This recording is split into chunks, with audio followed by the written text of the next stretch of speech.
This is an incredibly important video about how to place an ink mark and how not to lose ink mark during the surgery. I'm going to go through why I never lose an ink mark. So first of all, once you've done your 3mm punch, you lift that up, you must dry the area. So that's point number one. Dry the area very well. It doesn't matter how long this takes. If you rush this bit, you're going to lose during the surgery. Second of all, you start putting the ink marks. You need to use an ink mark which doesn't have alcohol in it as per our publication. Now, most people would stop here.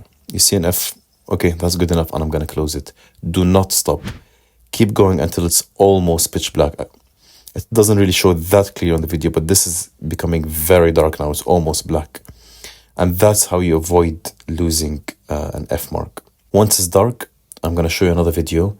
That's when you can then proceed with the surgery. So video number 2. This is incredibly important, so I'm going to just show you in a different case. You dry the area really adequately as much as you can. Remember, the area can just wet itself as the fluid seeps in. So sometimes you can see the fluid here seeping in a little bit. So you try to create the F, putting some ink marks, and it's just something is not right. So that just tells you that you need to dry the area again. So basically just dry the area. Now you're starting to see an F there. Don't do what lots of people do, is as soon as you see an F, then just stop. It needs to be pitch dark, so dark purple to almost black color. And then once you've reached that area, that stage, as you can see here, the F is nice and dark, including the 2 small lines on the F. Now you can proceed with the DMEK surgery.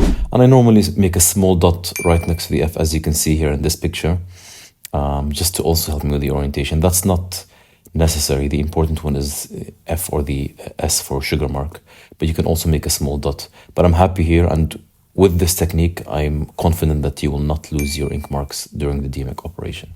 Now, you might think to yourself, at this stage, the F mark looks quite dark. Is it going to affect the vision? This looks dark now during the surgery. In the days and weeks later, this F mark will fade away with time and will no longer be visually significant. And we've done this for hundreds of cases, and we haven't had any cases where this was visually significant. Of course, it is important that your ink mark in all cases is not in the center of the graft, and it should be in the periphery or in the mid-periphery.